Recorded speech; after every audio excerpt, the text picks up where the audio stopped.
Hey guys, we made it to season 5 of the Us People podcast. I'm your host, Savia Rocks, and in this season, we aim to empower and embrace creativity through diversity as we dive into the fascinating stories and experiences of a diverse range of individuals, highlighting their unique perspectives and creative endeavors, from artists and entrepreneurs to innovators and activists. We celebrate the power of diversity in driving creativity and fostering positive change. Join us as we engage in thought-provoking conversations like...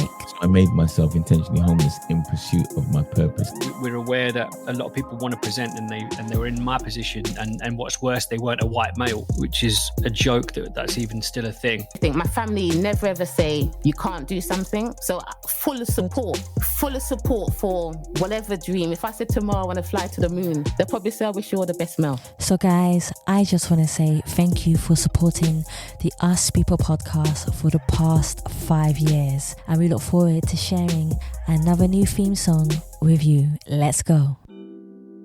My name is Mariel Forde Clarke. Love and blessings, everyone. It is my absolute pleasure and joy to be in the presence of Savia Rocks this evening on Us People podcast.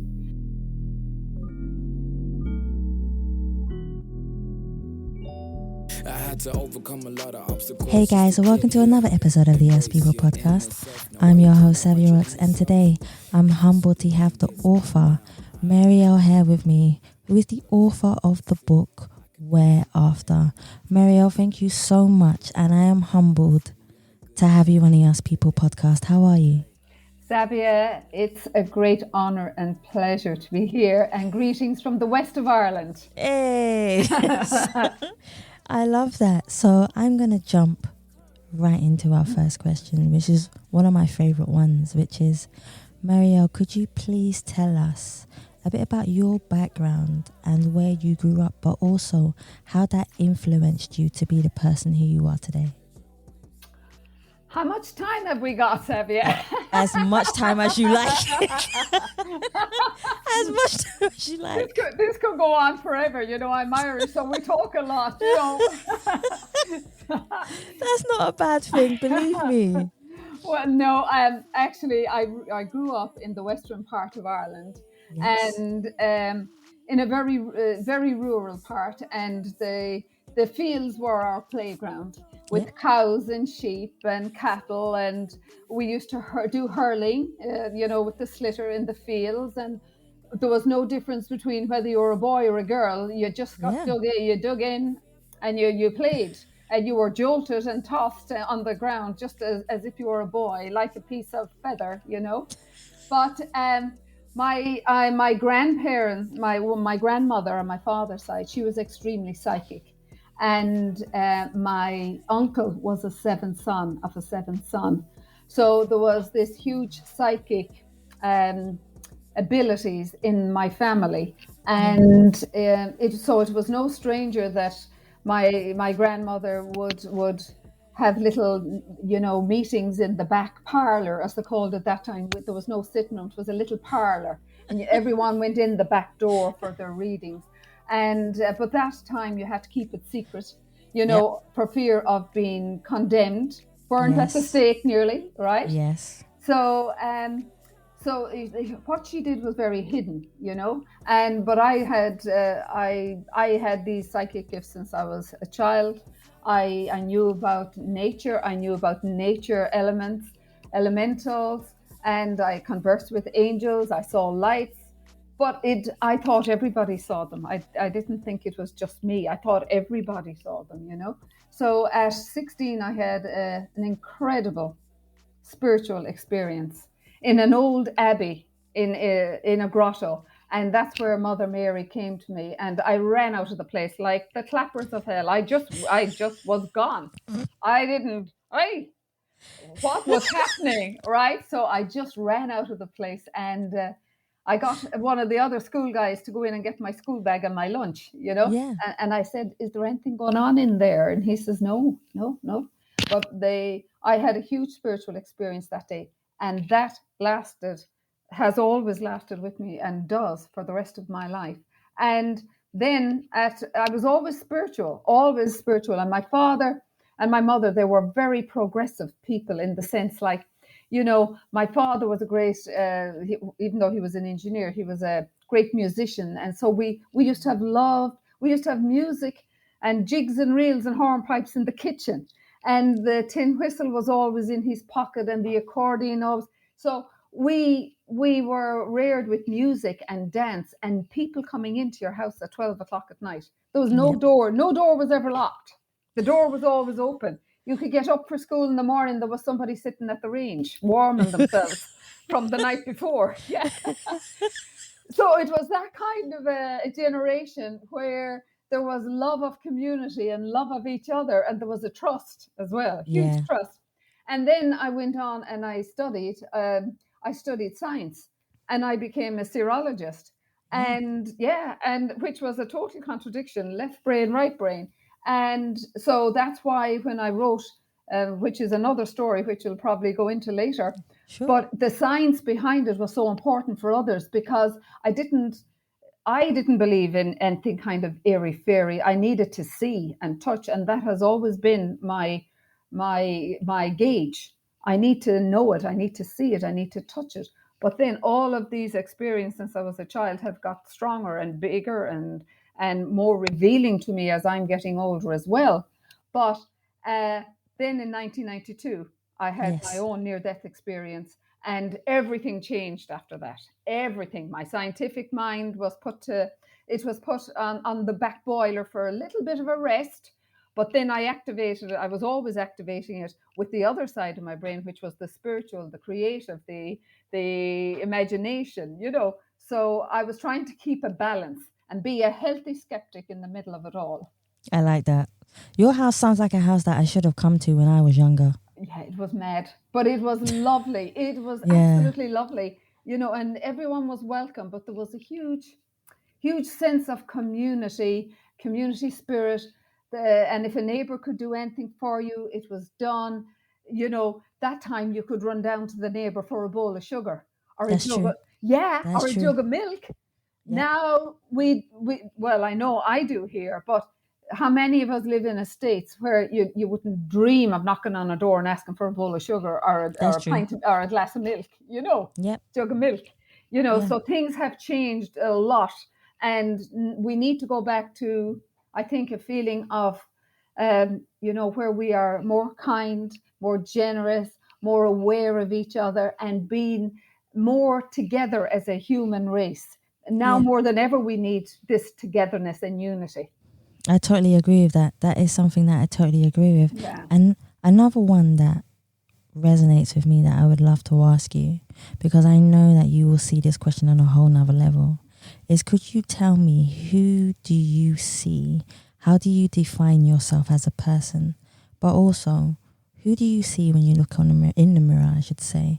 But on the flip side of that question, has there ever been a time when you have looked in the mirror and not recognized the person staring back at you? How did you get yourself back to being the person who you are today? Oh my goodness, this is a question that I would never have envisaged, Savvy. Years and years ago, when I had my near-death experience in 1992. But at that time, I was living in a very, very unhappy marriage, very dysfunctional marriage, very abusive marriage. And that time in Ireland, there was no such thing as divorce. And we were just beginning the introduction of separation. So the old cliche was, you made your bed, you better lie on it. Yeah. Mm-hmm. That was the old cliche. And you daren't go telling anybody that you were so unhappy or the situation that your life was in, the chaos. And I remember when the near-death experience, and I was so disappointed when the doctors had said, you died, we got you back. And I said, why the hell didn't you leave me there? Wow. Yeah, I was in such tranquil, peaceful place. My all I could feel was just this beautiful energy of love and peace and serenity. And then when I had to come back home, my situation hadn't changed. So I needed to end it all. So within 3 months of my beautiful experience, being on the other side, I decided I can't live like this anymore. I can't live with the pain. I need to not feel the pain anymore. And it was very, very tough that time, Savia, because that time you didn't tell anybody anything. Now there's helplines, there is support groups. There was nothing that time. And the fact that my ex-husband was a policeman made it even harder. Yes, to come forward. It was even harder because he told me, bless him. And he was one of my greatest teachers on Mother Earth. And I bless him for that. Yes. But he told me nobody would ever believe me. So I had given up a wonderful career. I had stayed at home to rear my beautiful children. But the time came, my darkest night of the soul came. And I just wanted to end it all. And I was going out my front door, and I had no feelings. I was total in despair. And I was going out the front door, and the image of my father and his hand came upon the door. And I was so close to my father, and he had just passed the year before. And that time, he had a pet name for all of us, Xavier. He had always had a pet name for it. He had Cinderella was my mother, because they used to dance together like Fred Astaire and Ginger Rogers. So he used to call her Cinderella. But for me, he called me Molly, a cudgeen. And a cudgeen is an old Irish endearment, term of endearment. And his hand came up onto the door in his face, and it was like a big stop sign. Molly, a cudgeen, keep your powder dry. And that, Savia, keeping your powder dry means stop, think, reevaluate. So there is 3 hours. I knew that was about 2:00 in the morning, Savia. And it was 5:10 or something when I looked at this clock in the sitting room, and I realized there was 3 hours that I have no recall of. I knew how I was going to end my life. I knew exactly I was getting into the car. I was going to go under the bridge at the Docklands in our city. I knew exactly how I was going to do it. It was just a matter of closing my eyes and putting my foot in the accelerator, and all the pain would be gone. But his face and his hand stopped me. And that was an incredible, 3 hours later, it wasn't incredible. It's an incredible feeling now. But that time, and when I was shaking, my teeth were chattering, my heart was pounding, and I realized, what was I about to do? And I have 3 beautiful kids down in the bedroom. And the next day I went to a solicitor, but my court case went on for 6 years, unfortunately. But getting back to the mirror, finally, I remember when I finally separated, and like I had nothing. I had given up work, so I had no phone. I had no company car because I had a company car. I had no phone, no company car, and I hadn't even a bicycle. So I was really, really at the behest of my ex-husband to pay maintenance, and that time it took a long time for getting money through the court. So, I remember somebody had given me a book by Louise Hay. You probably have heard of it. Yes, I have. You can heal your Yes, life. I have. Yeah. And every time, Savia, I come to the section on forgiveness, I went, what? Forgiveness? No. And I flicked through the pages. Yeah. Flick. Forgiveness? No, I don't need I need to be somebody to forgive me. I need to be able to. Didn't do anything. Why would I forgive him? And he was the one. But the day and the morning came, Savia, when I looked in the mirror, and one of her exercises was getting that mirror and looking at the mirror and looking at yourself and to see the God within, right? But I couldn't see anything. All I could see was a battered old woman. That's all I saw. Battered, broken, bruised, old woman. And I was only in my 35 that time. And that's all I could see. So it took months and months. And I used to have the mirror under the bed. So in case in the morning I might have courage to look in the mirror again. But the biggest revelation and the biggest epiphany for me, Savia, was the day I was able to look in that mirror And I cried, and I cried like a baby. And I could see myself as that inner child that was full of love, full of music, full of beans and bounce. And I said, I forgive you. I named him, I forgive you. And then I said, I have to forgive myself. And I went, Yes, that's hold the on other a part. minute now. That's the other part. Yeah, I had to forgive myself. And I found that very hard because I felt, but sure, I'm perfect. I thought I was absolutely perfect. Sure, I didn't do anything wrong at all. But forgiving myself was the day I found my freedom. And releasing myself from the past was my liberation day. And love and forgiveness is something as well I run workshops on, because it's so important to forgive. Otherwise, you're going around a big monkey on your back for the rest of your life. That's true, and it can be heavy. Yes, very much so. Yeah.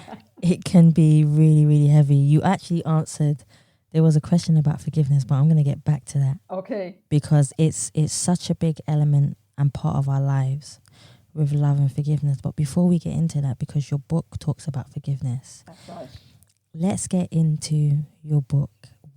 How was your mindset when you decided, I'm going to write this book and I want it to have the energy that flows through me, through my hand, and into the book, but to the people? Mm-hmm. So when they're reading it, they could feel how I felt while I was writing it. And that's one of the keys to writing a successful book.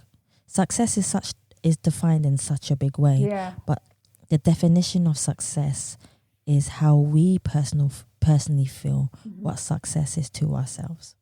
You know, but how did you feel when you started writing this book?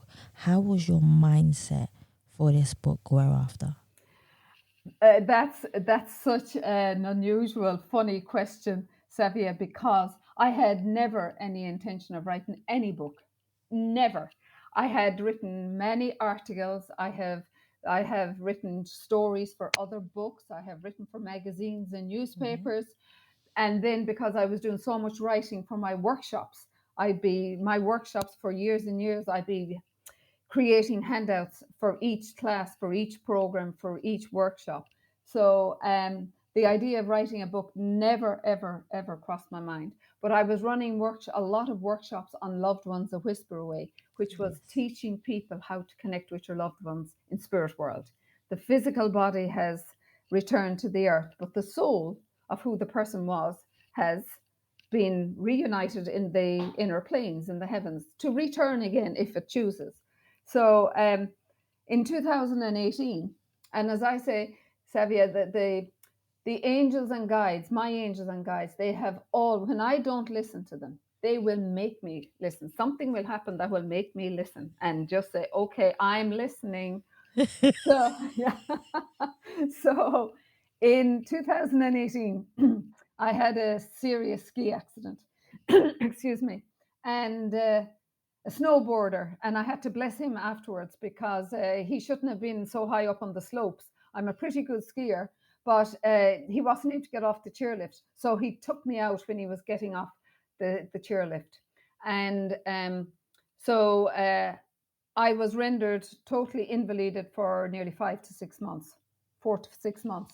And and I couldn't walk and I couldn't shower, I couldn't do anything. It was really bringing me back to basics. Yep.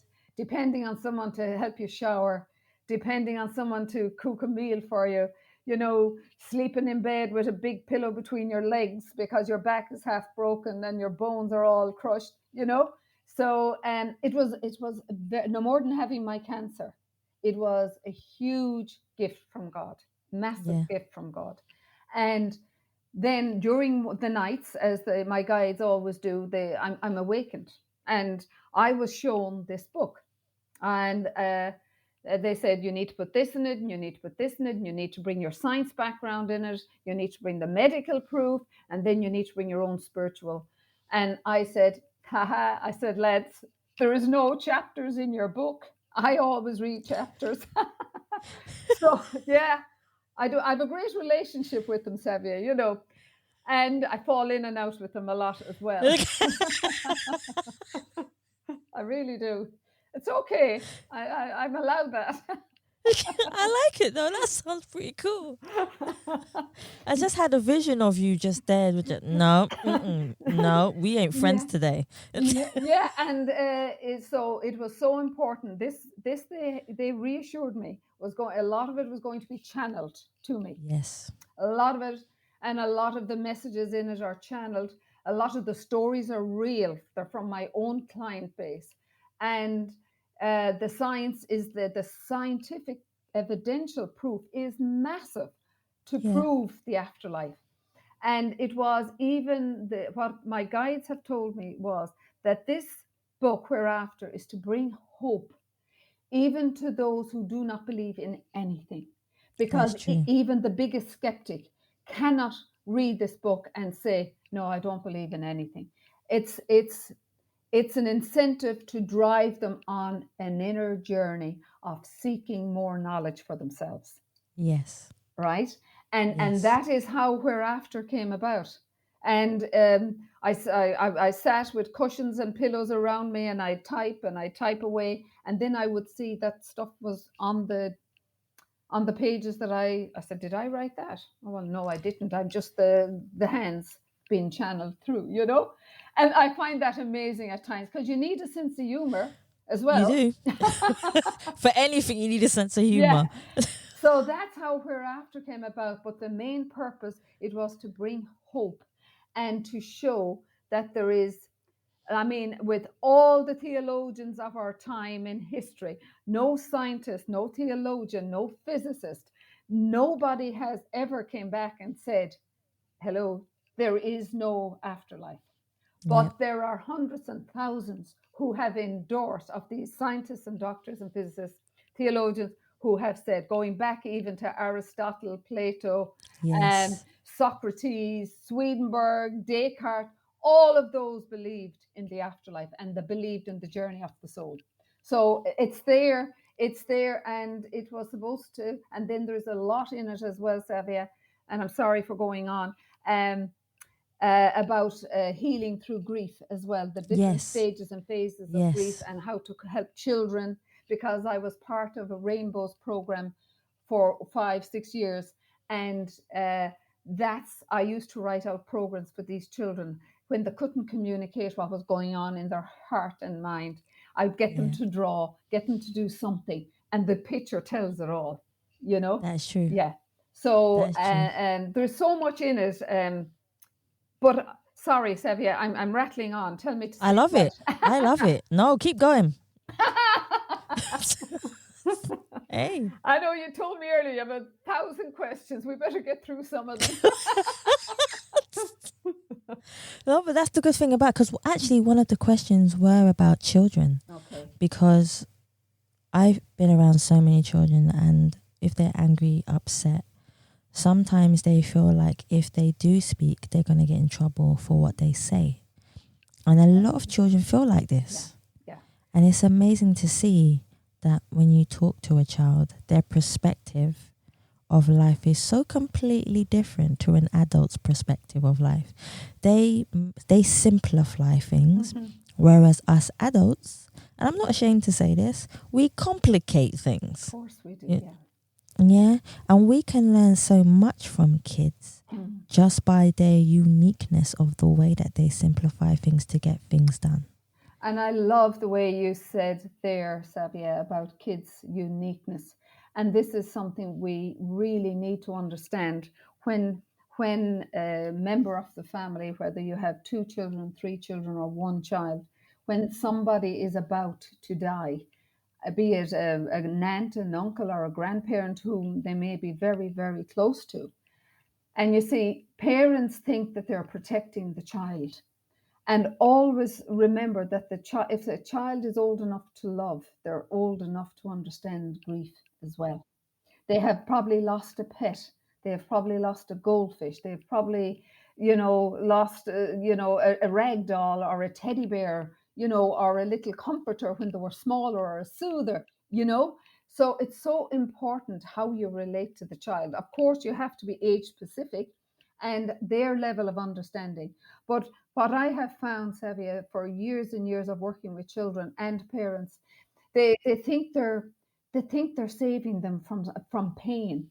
But if your child is sitting in a sitting room and there's all this whispering, because the children will come and say to me, they were whispering. I know there's something wrong. Mommy and Daddy were whispering. They were whispering. Then they go out in the hallway and they're whispering on the phone. So we know there's something wrong. So when I encourage the parent to sit the child down and to talk to them, that okay, grandma or granddad is going to a different place. He's explain about the journey of the soul in a very, very childlike way. And then it's important, what I have found, Savia, that to bring the children into either the hospice, because I do a lot of work in the hospice, bring children into the hospice or into the hospital setting, and let them jump on the bed if it's appropriate, if there's not wires and tubes hanging out of somebody, right? It's so important. I have seen so much beauty, Savia, at the side of the dying, at the bedside of the dying. So much beauty. I have heard songs being sung, prayers being said, music being played, stories being told, and huge thing, forgiveness. Forgiveness. People, family, friends that they were fell out with 40, even 50 years was one of my clients. And to see the healing that happens there. And it is so lovely to be part of that process. It is such a sacred blessing and privilege to be there. I'm invited there because I'm a spirit midwife as well. Yeah. So that's where the blessing comes in. But for children, getting back to the children, when they see they can hold grandma or granddad's hand, they can tell them that they love them, they can stroke their hair, and they can talk to them. And then when they actually have made the transition, it's easier for the child, as I said, age appropriate and according to understanding. It's easier for them to let go eventually. Then I invite them to be part, with their parents' permission, of course, to be part of the process for the funeral arrangements, right? Then I get them to do their own little drawings and write a letter, and they'll put kisses on it, or they'll put images, and they'll put it inside in a pocket. If it's a man's jacket, they'll put it in there. If it's grandma, they'll put it in up the sleeve of a cardigan or something. So it makes it real. I like that. Do you know what I'm saying? It makes it so real, and it helps. It really helps. So the children are part of it. So then when it comes to saying goodbye, yes, it is dreadfully sad. And you will, of course, they'll shed tears, but they have been part of it. And as we teach our children that while there is so much joy, there is sadness as well. But it's how we cope with it. Yeah, that is true. Yeah. It's the balance of life. There's something that you said in there about being a spiritual midwife. Mm-hmm. I learned in your book what that actually meant. Yeah. And I know a lot of people are going to be like, spiritual midwife, what is that? So I'm going to ask you, would you kindly just explain what a spiritual midwife is so people can understand it more? Okay. This was this spiritual midwife, this role of spiritual midwife was more or less given to me. Mm-hmm. And it was a role I grew into over many, many years of sitting with the dying and helping them to cross over. And I suppose the way I can equate it, Sabia, is if you would just bring to mind a mother, and she's pregnant, and in the baby's womb, the baby is growing, and the umbilical cord is nourishing and feeding the baby and giving it all it needs for survival within the womb. And 9 months later, thereabout, baby is born and the umbilical cord is cut. So mother and baby become individuals and separate. Where, as a spiritual midwife, we have what is called the silver cord. Have you heard of that, Savia? I have. Yes. I have before. The silver cord is the lifeline that keeps our soul here on Mother Earth for the duration of our life, be it a season, a reason, or a lifetime. And that silver cord is what holds us on Mother Earth. Now, I've been very blessed that I've seen the silver cord disengage from the body, and it was one of my dear friends. Now, that was only once. With all the times I've been at the bedside of the dying, that's the only once I've been privileged at this moment in time. I'm also a shaman, so when I'm invited by the family, or I've already been invited by the person that's in palliative care or about to die, they would have already said, "I want you there. Please be there for me." So what I do, being a shaman, I recoil the chakra systems, and that means it's bringing the energies to a point within the body, right? And it's helping the body to shut down in a sacred and spiritual way. And then when it is time for the soul to rise and leave from the body and the silver cord disengage, then that is where my role, and I'm there for this process. It can last hours, it can last days, but nobody goes before their time. That's for sure. That's true. That nobody goes before their time. And sometimes I find when people it's taking them a long time to transition, there is always something holding them back that they don't want to go. There is unfinished business, be it with a family member, be it waiting for someone to come in from a plane trip from maybe abroad. So there is, or somebody to come and say, "I'm sorry," so that they can have that little bit of forgiveness. So it's easier for the soul to cross over when there is no attachments. So when I am there, I am very blessed. 9 out of 10 times I see the two worlds and I see the veils thinning. And it's like I hand the person that's about to make their transition into the arms of a significant other, which could be a family member that's gone before them. Yes. A lot of the times I see who's come for them, or it can be an angel, it can be a holy person, depending on what the person's level of belief was or religious background. But I need to say, my guides are telling me, be sure and say, it doesn't matter what you believe in. We all make the transition into the afterlife to the level of understanding that we have. See, I like that. So, guys, it doesn't matter what religion, or beliefs, orientation, or doesn't matter who you are, where you come from. We all, and I believe that. Yes. We all make that transition in our lives when it is time to go, never before. And I do agree with that. Yeah. I really, really do agree with that. Let's go into the scientific side, because I want to know more about both sides of you, because you've transitioned from one side. Yes. And then you have an abundant talent for your other side. So you being able to transcend and bring them both together will enhance anything that you do in life and for people. So could we talk more about the scientific side? Absolutely. And for me, having the science background, it was so important to have the balance, as we said earlier. So the science, now somebody would say to me, how do you believe in an afterlife? For God's sake, nobody has ever come back to tell us. Nobody's ever come back to tell us. There are thousands and thousands and thousands and hundreds of people coming back every day through the near-death experience, first of all. And this near-death experience in proof of the afterlife is not a new phenomena. I mean, we can go back thousands of years where it has been recorded and documented of all of the near-death experience and afterlife phenomena. But the science behind it for me was when I could do all the research into, say, Socrates and Aristotle and Plato, and Swedenborg was one of my favorite guys to study. He was just incredible. And while I'm speaking, I'm just being reminded, Savia, about Einstein.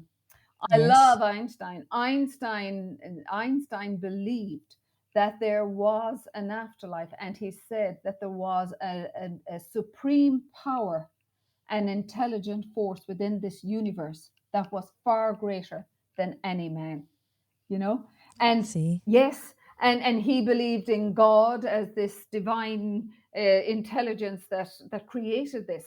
Yes, he had questions for him as well, as could he have done it better or differently. Yeah. right? I think we all do. Yeah. I think we all do. So the science, there is huge scientific proof. All the doctors, the scientists, they're I can go back to Dr. Ivan Alexander, the neurosurgeon, who had his own journey, and he had a scientific and medical mind. He didn't believe in anything other than science, what can be measured, calculated, and factual evidence. And that's all he believed in until he had his own death experience. And then we have, say, the beautiful doctor, like which I had a pleasure studying with Savannah, Dr. Brian Wes. Many Yes. lives, many masters. He was a psychiatrist, head of psychiatry in some part of America, which eludes me right now. But he believed in nothing until Catherine, this 27-year-old, walked Yes. into his clinic for looking for healing, and his journey, his 4-year journey with her, where she spoke about her reincarnations, the different countries she was in, whether she was male or female, or the type of dress she was wearing, where she had died, be it through poisoning, be it through an arrow, be it through a shotgun, you know. And we had no Mr. Google that time. So That's true. so he had to go and validate all that history through books. And then what really, really changed his mind, he received a huge message from her in relation to him and his family. Nobody, only his wife and himself knew. Nobody. So he went from past life skeptic to past life absolute believer, you know? Yes. And there is another guy, there is some wonderful guys. I mean, that I could talk about Dr. Penn Van Lommel and all the research he has done into past lives and into the afterlife with his clients.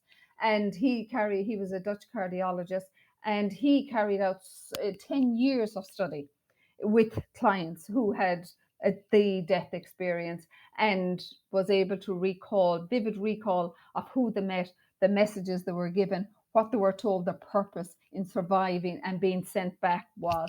So there is many scientific, there's so much scientific evidence in support of the afterlife, and then one more thing, there is a guy called Dr. Victor Zammit, who was a high court judge in New South Wales, and he has offered $1 million to anybody.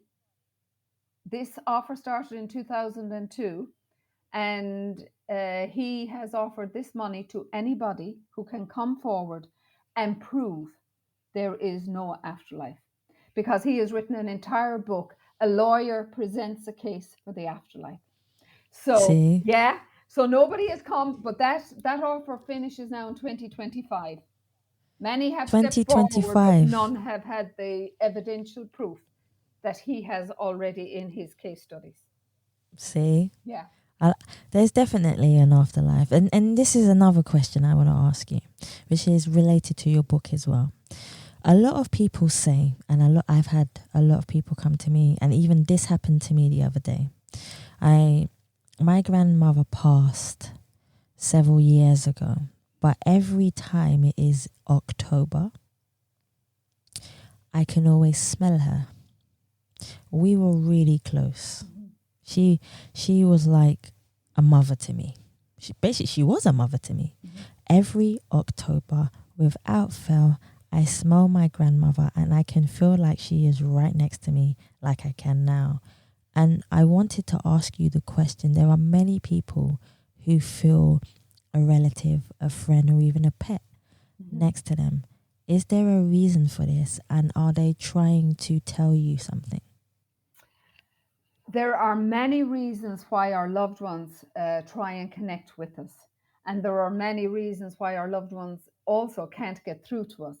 Because if we're very, very busy with our everyday lives, which can be quite hectic, between radios, between YouTubes, between TVs, between work, sometimes they have to grab our attention, predominantly for For me, it's always during the night, during my dream or Yes. sleep state, Yes. because that's when the ego mind goes and settles a little bit. It moves out of the way. So therefore the heavens and the earth can meet midway. And that's what I call with our dreams. We can meet our loved ones midway between the heavens and the earth during our dream and sleep state. And oftentimes they're really only coming to say, you know what, I'm okay. And especially in the earlier stages when somebody has died or transitioned, you know, they try and get to their loved ones to say, look, I'm fine, I'm happy, I'm in this beautiful place. Some will say, oh God, I saw my husband last night and it was just like he was there before me. That is what you call a visitation. And that husband, and bless all that have received messages and visions from their loved ones, because know that they are really, really trying to get through to us. Know they are so desperate to get us a message. It's like, say, if you were going on a plane ride now to, say, someplace or to New York, and you had loads of money to spend, you're going to New York, Savia, and you would ring home and you'd say, look, I've arrived okay. I'm hitting the shops now. I've arrived okay. Don't worry about me. Right? So your loved one in spirit world wants to let you know that they've arrived okay as well. And we have to be in an open, receptive way. We have to be open and receptive to receiving it. And the only way is when the world is hushed and quiet around us. Now, for me, it can happen because I have these spontaneous meetings with them here and there. I can see them even when I'm on the toilet. I can see them when I'm in the sea for a swim, you know. So it is you, if you want a message from your loved one, just make the easiest way. And we all have this ability. Every single one of us has the ability to connect with our loved one in spirit if we want to. Yes. And it's I just agree. about closing your eyes, just bringing an image of your loved one into your heart center, even take a photograph, light a candle for the intention of receiving a little message or something from them. Something you know, or answer a question maybe that you don't know where the land registry certificate is, you know, where might that be? And it does happen, they get the answers. So it's important. Or if you wanted to just play a little bit of soft music in the background, create what I call a little sacred space, and you know, put on a little bit of music with no words, and make sure your phone is off, of course. And it's just to, and sit in a chair or lie in a bed, and put maybe a little cardigan or a jumper belong to them around you, so that you're bringing the smell, as you said earlier, the smell, or if they smoked, or their perfume, or their aftershave, or you know, so you're bringing that essence into you, and you're making that connection, and it is so beautiful, and it is so sacred. And from once you get that first union, it can happen spontaneously after that, just by invitation only. You know? See, I like that. Yeah. Thank you for clearing that up, because I know, including myself, there are so many people that do want to understand why they are smelling, why they are seeing, why they're seeing a hand come out to them, just like you did. Yes. You know, and I think I think I was 6 years old when I first saw it happen to me. And as a child, no one would believe me, because obviously it was for me, it wasn't for them. Yes. So I totally understood the whole spiritual form from a young child, and understood why it was just for me and nobody else. Yeah. I love that. Let's talk about the exercises to awaken your soul. In your book, you have exercises that you do for the soul. Let's talk about those. Okay. So our soul, first of all, is the essence of who we are. Yes. So it is so important. Like, we're not physical people having this spiritual experience on the earth. We are spiritual people coming in, spiritual beings coming in and occupying a body, a vessel. It's like buying a car, and you hop into it and you'll drive around in your car. But when you get out of your car, which is your soul, it's no longer the car. You're not in the car. So the soul carries our consciousness. It carries all the memories of our lives past, and that our soul is the connection to our spiritual self. We have a higher self that resides on the other side. That's true. It's like having a twin on the other side. And that higher self is our soul self. And that connects with us time and time and time again. And our soul is it is beyond the brain, it's beyond consciousness, it resides in us, around us, all, it's everywhere and nowhere within us, but it drives us. It is our lifeline, it is our positive chi, it's our life force. But the soul can become fragmented.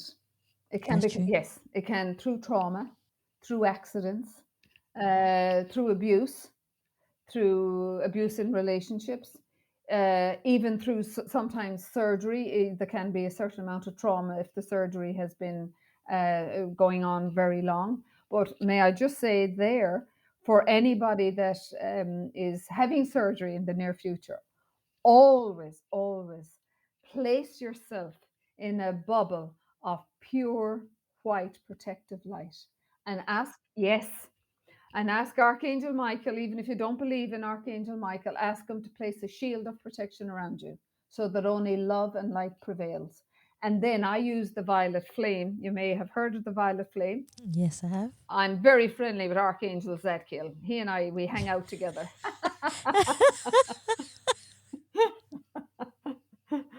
I love him. Oh dear, I might have to come round. I have him on the door.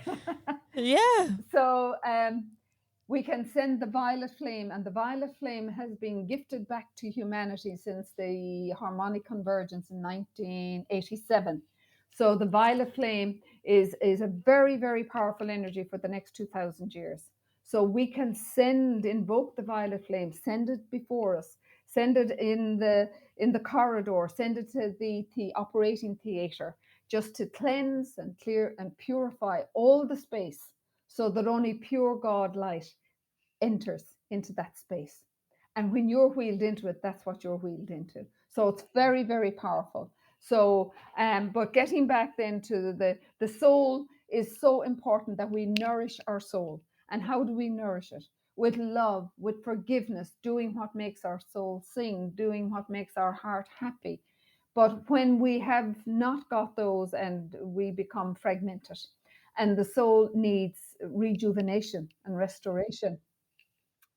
And sometimes, Savia, we can be very judgmental of others.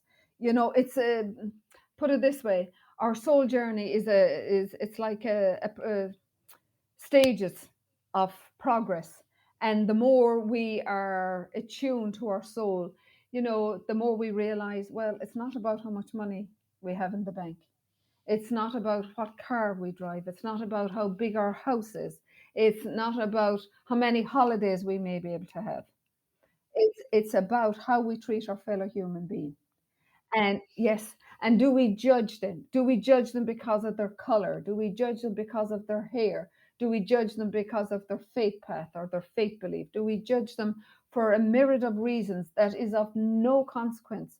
It's the soul we should be tuning into, not their physicality, not how they look, not how they speak, not what they wear, So we need to return a little bit more to the God within that we see in each person, and to realize that every human being has a spark of divinity within them, and and how we treat them is how we will be evaluated when we cross over on the other side. That is true. Mm-hmm. That is totally true. Yeah. Let's talk about love. There is love, there's unconditional love, and there is conditioned love. Yeah. Right? Yeah. So I like it. You're smiling. So for this question, are you able to talk to me in your experience of what you've been through, what conditioned love is to you, and what unconditional love is? Yeah, I suppose when you ask me that question straight away, I would come at those two, conditioned love and unconditional love. conditional love would be for me. And this is what I have had to learn. And I'm still learning it because I'm still mother and I'm still telling my 40-year-old kids what to do, seriously, and how they should do it. Yeah. I'm not interfering at all, really, I like it. No, it's cool. I like it. You're going to do this today.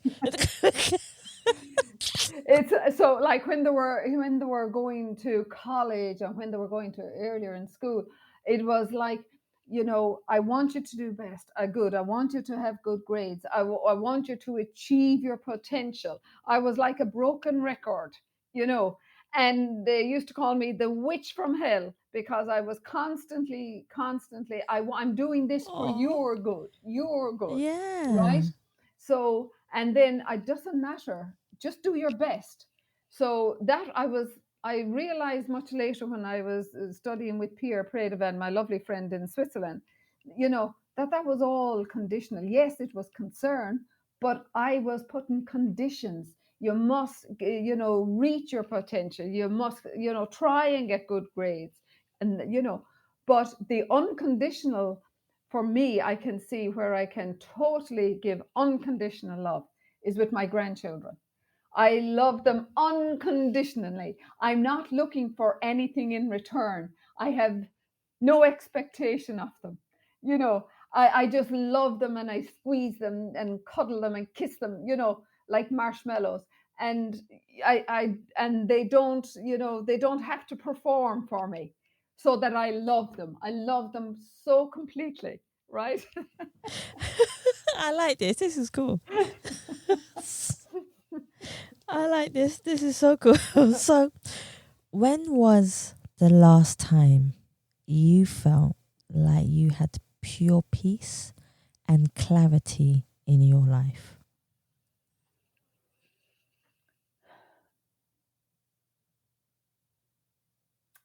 Gosh, I would have to say, while I was in my near death experience, that was the most peaceful, tranquil, serene, blissful, loveful, joyful place ever, ever, ever. That will stay with me forever and ever, always. But on the earth plane, I would say, God, Sevia, that's a hard question because I suppose when I married my beautiful husband number two, I always say this is husband number two, and he's an amazing soul. He loves me unconditionally. See? Yeah, he loves me warts and all. He understands me. He gets me. He's never complete opposite to what I was involved with in many, many moons ago. And he loves me unconditionally. And I had to ask myself, Savied, do I love him unconditionally? And then I said, It's a good question. well, if he brushes back his hair the right way, or if he makes the bed the right way, or if he does the right shopping and doesn't bring home half what I didn't ask for, So I have to correct myself every now and then, and I apologize with all my heart and soul to him. Oh, I do, and I have no problem saying I'm sorry, and I have to do that a lot with him. see? He sounds like a blessing, to be honest with you. He's an amazing soul, Sadia, and he was in the See? priesthood for 24 years. Wow. Yes. So the thorn birds only in the halfpenny places. We're going to. Fair enough. Fair enough. If you remember, you might even remember the thorn birds with Richard Chamberlain. And Yeah, I do yeah, actually. yeah. So we had something similar to that, without the baby, of course. Oh man. So my next one is actually might be related to your husband number two actually. What are you most proud of that you stand for as an individual? I'm very proud of the way I have grown. so richly and so spiritually on my path of soul purpose and God purpose. I amidst all the trials and the tribulations where, you know, many would have given up, but I continued, and I continued uh, finding there was an inner power, there was an inner strength that kept burning in my belly, and just kept driving me and saying, you can do it. And I mean, I'm very proud of all the healing modalities I have studied since. And Yes. I'm very proud. And I suppose proud would be a wrong thing, because to me, proud would signify a little bit of ego. And I'm working very hard for years and years trying to make sure it's a very minute one. And Yeah. so I'm proud of who I'm becoming. I'm proud to be an ambassador for the light and to bring hope to others. I'm proud that I'm getting this opportunity even tonight with you to bring good news, that, you know, that life is worth living, and that beyond the veil of death there is an afterlife, and we're only returning back to where we've come from. And I just love people, and I'm proud that I'm able to actually love unconditionally a stranger. It doesn't matter who they are, even though I have a bit of a problem when it's my hubby, bless him. But I can love everybody else unconditionally. I've no program running in the background. You must do this, you have to do that, you forgot to do this, you know. Oh man. What is the best advice you have ever received in your life, and how has it helped you in your life? The best advice I would say I got years and years ago from my father. And he was, as I said, a gentle giant, a beautiful soul. And he always said to me, don't ever look down on anybody. Always see them as eye to eye. I like that. You know, and that I have, but I have such a love and passion for people. And it doesn't matter, even when when my healing room, it didn't matter who came to me. It didn't matter if their clothes were on them for 1,000 years. It didn't matter how they looked, if they hadn't showered. Because I always made a bargain with God. Please only allow those through the doorway, because I had put in the grids of light, that only those that I can work with for you and through you will enter. And every soul that ever came through those doorways, it has always been God sent. And not to judge has been a great blessing. And I'm still learning more about being a non-judgmental presence. You know, there are times, Savia, even when I'm driving and someone will boot out in front of me like a bat out of hell, and I think, oh my God, I'm going to die again. And I'm ready to curse them, but I'll say, oh, bless them, they could be in a hurry going to the hospital or something. Yeah. You know. That happened to me the other day. They were, Yeah. I was like, okay, Yeah. let me change my words up. Yes.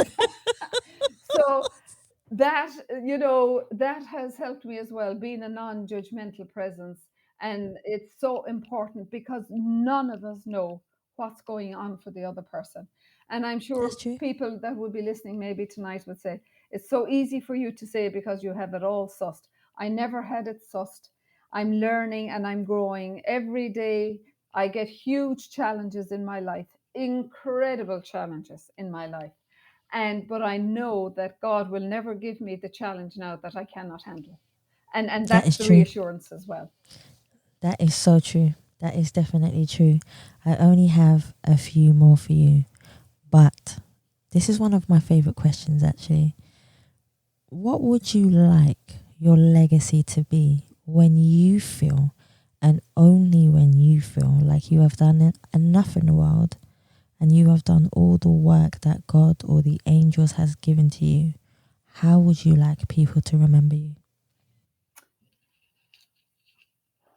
First of all, I'd love my children to remember me as they call me the mermaid because I still hit the sea and at Baltic conditions with just swimwear. I don't have the scuba suits or anything like that. I just walk into the sea, and that's so. I've always, they have seen me do many things out of fun and jest, and I would like them to remember me that way. For people whose lives I have touched and continue to touch, I would like them to know that it was my love and the light of God that passed through me to them, and that would be my greatest legacy, and that legacy would continue on, that they would show love and give love. Yes. And be the love and be the light for somebody else in their time I of love need. that. I love that. That makes so much sense to me. Mm-hmm. If there was anything that you would like someone who had just picked up your book, read your whole book, what would you like someone to take away with them from your experience of writing it and reading it? The main thing I would like anyone who is reading it is that it has brought them on a healing journey, because there is so much in Whereafter, in the exercises, and getting the person or the reader to look at where they're at right now. It's thought-provoking, right? And it's to know that life goes on for them also, and that our loved ones in spirit world wants us here on the physical plane to get on with life as well, because they have work to do on the inner planes as well. And That's true. sometimes our grief, if we are overwrought with grief, it prevents them from carrying on their soul purpose on the other side. And so I'd like to think that people will bring comfort and hope and the possibility that God, life isn't too bad after all, that there is something else, that there is something waiting for us, and that it's going to be beautiful, it's going to be blessed, and we're going to be blessed, and that we're going to be all reunited with our loved ones. Yes. When we cross over. Yes, I totally agree with that. Yeah. And my last one for you is, finally, if anybody would like to buy your book, get in contact with you, find out more about you, this is where I ask you to just plug away and do your thing. Do the ego thing. Do your thing. And please tell us where they can find you. Okay, thank you very much. Twitter @Clarke Forde. My Instagram is Mariel lowercase Forde, lower score Forde, lower score Clarke. My Facebook page is Whereafter by Mariel Forde Clarke, and my website is www.marielfordeclarke.com, and all the links are there. See? So, Mariel, from the beginning to the end of this podcast, I have enjoyed the energy, the kindness, the compassion, learning what a spiritual midwife is and does. You know, your story that you have told me your way authentically, your humor, because we all need one, like you said, and it's so true. This is my time to say thank you so much for everything that you have said today. I've enjoyed the podcast abundantly, and I hope you have too. Thank you so much. Bless you, Sapia. And it's been my humble pleasure to share this stage with you. Thank you. No, you're more than welcome. And guys, thank you so much for listening to the As People podcast. And please remember, you can subscribe and leave us a review on Spotify, iTunes, Google Play, and any other platform that you prefer listening to.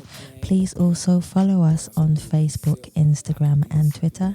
And you can also donate to the As People podcast by simply going to the Savvy Rocks website, or just typing in paypal.me/Us People podcast, or donorbox.org Us People podcast. Guys, thank you so much for listening. Stay happy, stay positive, and as always, please continue to be kind to one another.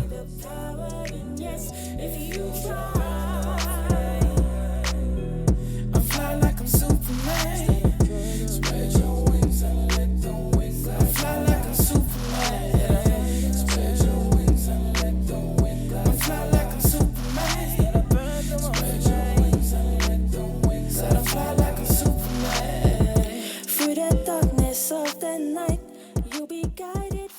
You're amazing soul. You're beautiful. Thank you, Savia.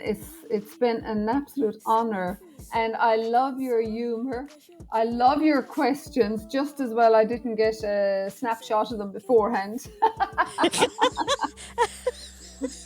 Or I would have had my ning-nings in a twist. Oh, bless you. Yes, so that was great. It was lovely they were lovely, beautiful, soulful questions, Savia. So thank you so very, very much. You see the power in yes, if you try. I fly like I'm Superman. Spread your wings and let the wings fly. I fly like I'm Superman. Spread your wings and let the wings fly. I fly like I'm Superman. Spread your wings and let the wings fly. I fly like I'm Superman. Spread your wings and let the wing glide you high. We're just soaring through this journey, leaving fear far behind. Our hearts are filled with